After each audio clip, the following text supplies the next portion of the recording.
Oi, Leônidas, boa tarde. Boa tarde. Eu preenchendo essa parte dos profissionais liberais, diferente dessas categorias, eu posso preencher ali manualmente, sem precisar informar NIT ou CPF. Sim, sim. O que acontece? Para esses profissionais, para essas 6 categorias de profissionais que recebem rendimento de trabalho não assalariado, nós estamos exigindo o CPF do pagador. Por quê? Para aquilo que eu falei para vocês. A gente constatou, quando criou a Demet, que a gente liberou muita gente da malha por conta disso. E aí, o que é a malha em relação à despesa médica? É alguém que diz que pagou um determinado profissional um determinado valor e a gente acha que ele pode ter errado, digamos, aquele serviço pode não ter sido prestado a ele, que, digamos, é o declarante ou alguém que está na declaração dele. Enfim, a gente, de uma certa maneira, tem dúvida se aquele pagamento foi feito àquele profissional. Então a gente pede ao contribuinte que ele traga os recibos para a gente ter absoluta certeza que houve aquele pagamento. No momento em que o profissional, digamos, ao invés de entregar um recibo, quer dizer, no lugar do beneficiário trazer o recibo até a Receita, se o profissional já se adianta e diz que recebeu daquela pessoa aquele determinado valor, não há por que nós chamarmos esse contribuinte.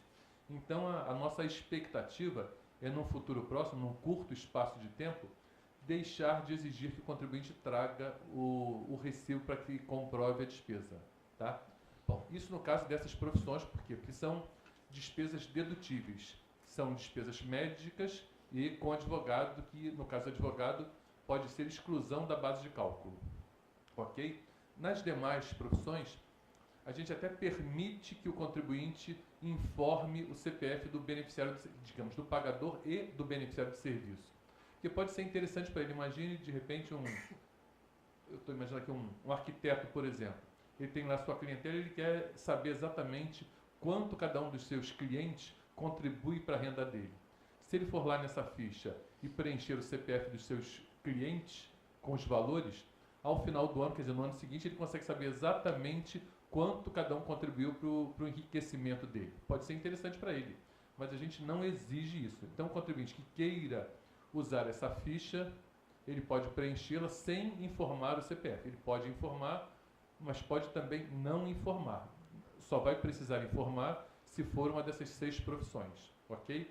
E aí, nesse caso, se ele não quiser informar, bastaria que ele pegasse, somasse os rendimentos que ele teve no mês, ele abre a ficha, informa o total de rendimentos e passa para o mês seguinte. Tá? Eu imagino que quase todos já tenham visto como é que funciona essa ficha. Do lado esquerdo tem uma lista de meses, de janeiro a dezembro, ele escolhe um mês e aí vai abrir aquele quadrinho com o CPF de quem pagou, CPF de quem foi o beneficiário e o valor. Se ele não estiver obrigado, ele pode ir direto para o valor, preenche o valor e dá um ok. Quando ele dá um ok, o programa entende que ele está querendo ir para um outro mês. Se ele quiser colocar, digamos, paciente a paciente ou cliente a cliente, ele clica lá em incluir novo e o programa entende que ele ainda está no mesmo mês e vai recepcionando outros CPFs. Leone, boa tarde. É o Wilson.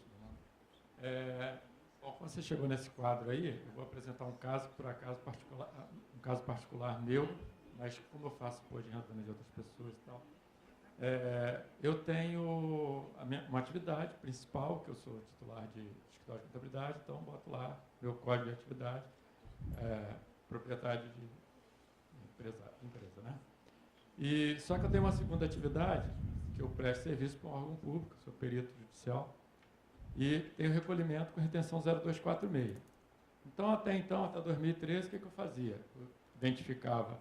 Eu tenho 2 tipos de recebimento nesse órgão. Eu tenho aquele que o próprio órgão me paga, que são a justiça gratuita, e tem aquelas que não são justiça gratuita, que eles me pagam e fazem retenção 0246. Então, eu botava o CNPJ, separado de cada tipo de receita. E o que eu faria? Eu tenho livro caixa, porque o meu SEI tem direito a ter 2 funcionários e tem uma estrutura para fazer esse trabalho. E aí botava o livro caixa. Bom, quando chegou no ano passado, eles não aceitaram que eu fizesse dessa forma. Caí na malha porque eu tinha um livro caixa, mas no quadro do livro caixa eu não tinha receita. Aí, bom, o que eu fiz? Para resolver, fui caído na malha eletrônica, eu fui lá, resolvi na malha eletrônica. Entrei, peguei aquela receita que estava lá e distribuí nos meses que eu recebi dentro do quadro, onde tem o quadro da dedução lá do livro caixa. Tem um livro caixa registrado, escriturado direitinho. Bom, esse ano o que aconteceu? Esse ano amarrou aquela informação da receita com o CPF, não tem com o CNPJ, só com o CPF. Porque ali é para recebimento de pessoa física ou do exterior. E aí o que acontece? Eu já até preenchi para ver quanto vai dar meu imposto de renda. Mas fiz como eu fazia antes, só que vai cair na malha de novo, porque eu tenho que preencher meu livro caixa. Qual é a solução? Tem alguma coisa, algum entendimento errado, alguma operacionalização errada. Esse rendimento que você recebe, digamos, como perito, que você diz que recolhe como 0246, esse recolhimento de 0246 é, digamos, Hã? Não, o que eu digo é o seguinte, 0246 é iniciativa sua, é um recolhimento facultativo. Já vem, a União, quando me paga, já retém. Esse código 0246. Bom, se, digamos, quem está lhe pagando é uma pessoa jurídica, esse recolhimento 0246 está errado. Deveria ser 0588. Trabalho sem vínculo empregatício. Não. Independente, não. Então, se fosse o caso, seria 5936. Rendimento de condenação judicial. Quer dizer, 0246 é iniciativa da pessoa física, então é exatamente para aqueles casos em que a pessoa tem mais do que um rendimento de pessoa jurídica e não quer, digamos, ter uma surpresa em abril. Então a pessoa adianta o pagamento do imposto para, ao final, não ter nenhuma surpresa. Então, se quem está lhe pagando está recolhendo com o código 0246, eu diria que está errado. Esse é o primeiro ponto. Segundo ponto, por quê? Se essa pessoa jurídica que lhe paga pusesse com o código 0588, o programa da malha ele entenderia que você tem rendimento de trabalho não assalariado e aí permitiria tranquilamente se tivesse livro caixa. Por quê? O limite do livro caixa são os rendimentos de trabalho não assalariado. Ok? Se você, digamos, só tem rendimentos lá 0561 de trabalho assalariado, que é o seu trabalho, e coloca lá, digamos, isso como trabalho assalariado, o sistema vai procurar ver o limite do livro caixa vai estar, o valor do livro caixa vai estar maior do que a diferença entre o que você recebeu e o seu trabalho assalariado. Percebe? Não.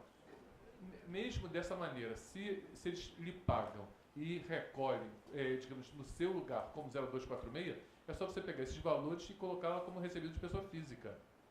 Neste quadro... Mas eu não tenho CPF agora. Não precisa. O CPF é só para essas 6 profissões. Médico, dentista, fonoaudiólogo, psicólogo, fisioterapeuta e advogado. Qualquer outra profissão você consegue preencher e não colocar o CPF. Eu tentei, não consegui. Então a sua codificação lá, no início, lá, a atividade principal, deve estar uma dessas 6. Você, digamos, se codificou erradamente. Porque com certeza o quadro vai abrir. Ele vai abrir um espaço para você colocar o CPF de quem pagou, a quem foi prestado serviço, mas não vai lhe exigir isso. Ok? Isso eu tenho absoluta certeza.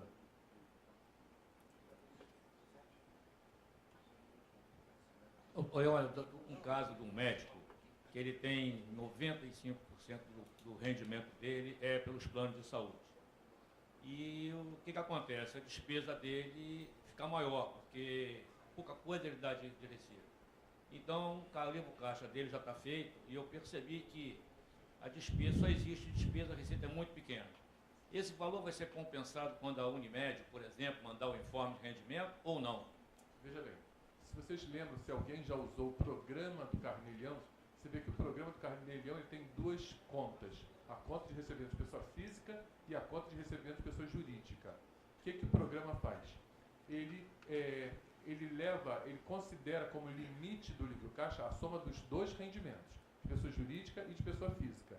Pessoa jurídica, obviamente, de trabalho sem vínculo empregatício. Então, o limite do livro caixa, que é o que o processamento considera, é o mesmo conceito do programa livro caixa. Ok? Então, ele soma o rendimento de pessoa física com o rendimento de pessoa jurídica e diz, ó, o limite do livro caixa é esse. Mas na hora de calcular o imposto devido, que é o carnê-leão, que é só sobre a pessoa física, ele aparta o rendimento da pessoa jurídica e calcula só o da pessoa física. Por exemplo, a pessoa tem 5 mil de rendimento de pessoa física no mês, em média, e 10 mil na pessoa jurídica. Digamos que ao longo do ano, isso deu por... Bom, e aí como o carnê-leão é mensal, o que o programa faz? Ele diz, bom, em janeiro, por exemplo, seu limite de livro caixa é 15 mil reais. Se você escriturar um livro caixa lá com 20 mil reais, ele vai limitar em 15 e vai jogar 5 para o mês seguinte. E o imposto devido, ele vai calcular sobre 5 mil reais, não sobre 15. Então, o rendimento daquela pessoa é 15, o limite do livro caixa é 15 e o carnê-leão a ser pago é sobre 5, ok? E se a pessoa teve um livro caixa maior do que 15, ele vai pegar essa sobra do livro caixa e vai jogar para o mês seguinte até dezembro. Então, o processamento trabalha da mesma maneira. Se os planos são o que eles fazem? Quando eles informam os pagamentos efetuados, quer dizer, o que ele pagou ao profissional, ele informa com um código 0588, trabalho sem vínculo empregatício. Como não é 0561, o programa, o processamento, ele entende, bom, essa pessoa aqui teve rendimento de pessoa física, pode até não ter tido, mas todo o rendimento dele é 0588, portanto, trabalho sem vínculo empregatício. E ele não limita o livro caixa. O que não pode, o que eu costumo dizer é que não pode, o contribuinte ele não pode pagar para trabalhar. Ok? O que se vê, o que eu já vi muito, é, por exemplo, médico tem um emprego, digamos, num ou mais hospitais públicos como assalariado. Resolve abrir um consultório e durante um certo tempo o consultório é deficitário. Quer dizer, ele ganha menos no consultório do que fatura. E ele pega toda a despesa do livro caixa, coloca lá, como ele não escriturou o programa livro caixa, ele coloca na declaração um valor de livro caixa maior do que o rendimento que ele teve de pessoa física ou de trabalho no assalariado. Ele diz, não, mas eu paguei, eu tive que pagar todas as contas, aluguel, secretário, etc, etc, mas não faturei. Bom, o senhor não pode pagar para trabalhar, o senhor está tirando do seu salário para pagar o livro caixa. Isso não é possível. Ninguém pode, não é admissível pagar para trabalhar.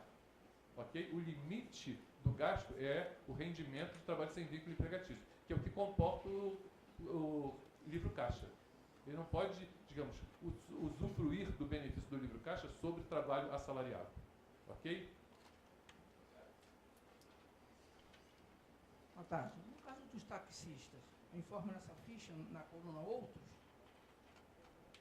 Não, ele pode até preencher nessa ficha recebido de pessoa física para ficar caracterizado que ele recebeu de pessoa física e não informar o CPF. Imagina que o taxista recebeu, digamos, 10 mil reais todo mês. Ele abre lá a ficha em janeiro, clica em janeiro, vai aparecer aquele quadrinho, CPF do pagador, CPF do beneficiário e o valor. Ele coloca 10 mil reais, clica em OK, o programa vai entender que encerraram-se os lançamentos para janeiro e vai abrir a possibilidade de ele abrir um outro mês. Ele clica em fevereiro, bota lá 12 mil, que é o que ele recebeu em fevereiro. Sem nenhum CPF, clica em OK, passa para março e assim sucessivamente. Qualquer um pode preencher aquela ficha, se não for dessas profissões que exigem o CPF, ele preenche sem nenhum problema, só com os valores. E aí, um adendo, não sei se as pessoas estão, digamos, atentas, quando você tiver um desses profissionais que você preencheu lá os dados de recebimento CPF a CPF, quando você manda imprimir a declaração, imagine que um médico que, digamos, tem muito paciente pessoa física, tá? Digamos um pediatra que trabalha com convênio, mas também com pessoa física e tem muitos clientes. O pediatra, então, digamos, a criança vai 2, 3 vezes no mês, dependendo. E ele tem diversos pacientes, ele não quer somar por paciente, então ele vai lançar paciente a paciente, pagador a pagador, ok? Então, digamos que, por hipótese, por mês, ele tem uns 50 lançamentos. E, obviamente, ele não é trouxa, ele preencheu o livro caixa ao longo do ano para não ter todo esse trabalho. Importou o livro caixa e ele tem uma relação de, digamos, 150 CPFs que receberam rendimento, que fizeram pagamentos aí. Por exemplo, digamos, o João aparece 5 vezes em janeiro, 3 vezes em fevereiro, 4 vezes em abril, 8 vezes em março e assim sucessivamente.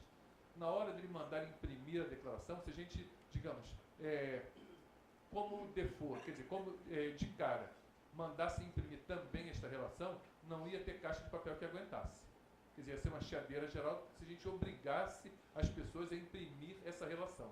Então, vocês não se assustem que essas pessoas que você preencher CPF a CPF, na hora de imprimir a declaração, só vai aparecer a totalização por mês. Vai aparecer janeiro tanto, fevereiro tanto, março tanto, sem os CPFs. Aí alguém vai perguntar, pô, mas então quer dizer que eu perdi todas as informações, eu não sei de quem me pagou. E se um cliente meu vier reclamar que não apareceu na minha declaração, como é que eu faço? Ele vai lá na opção imprimir e tem lá, imprimir recebimentos de pessoa física. E ele imprime exatamente a relação das pessoas que foram clientes dele. Não sei se eu me fiz claro ou se ficou alguma dúvida. O que eu quero dizer é que, se você quiser saber todos os seus pagadores, você como declarante quiser saber todo mundo que lhe pagou e foi informado na ficha rendimentos de pessoa física, você tem que ir numa impressão à parte, você vai lá na coluna esquerda, imprimir, uma das opções é rendimentos recebidos de pessoa física. E ele vai listar os seus recebimentos por CPF. Ok? Não sei se vocês já tinham reparado isso. Então, tá bom? Aluguéis é a mesma coisa?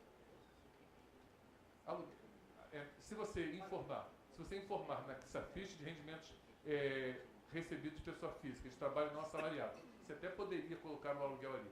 Se você quiser, não é o correto, porque tem uma coluna própria para aluguel. Mas se por acaso, imagine que você, digamos, é um advogado que trabalha com administração de imóveis, ok? E aí você está obrigado a informar o CPF. Você vai informar lá, você vai abrir o quadro e vai informar o CPF dos pagadores ali. Ou ainda que porque você vai estar obrigado. Agora imagine que você não é advogado, portanto não estaria obrigado, mas é administrador de imóvel pessoa física. Você tem digamos, você pessoalmente trabalha com administração de imóveis. Então você recebeu de pessoa física e você quer ter, não é aluguel, aquilo é comissão, então é rendimento de trabalho não assalariado, você quer ter o controle dos seus clientes. Não, quero saber exatamente quanto cada um participou na minha renda. Você pode perfeitamente informar lá o CPF de quem pagou, e aí neste caso, o CPF do pagador, de via de regra, vai ser o mesmo CPF do beneficiário, porque o beneficiário do serviço é o locador. Então, quem pagou a você, o locador. Quem foi o beneficiário do seu serviço? O locador. Tá? O beneficiário não é você. Você é beneficiário do rendimento. Mas o beneficiário do serviço, que é quem vai aparecer naquela ficha, é o locador. Ok?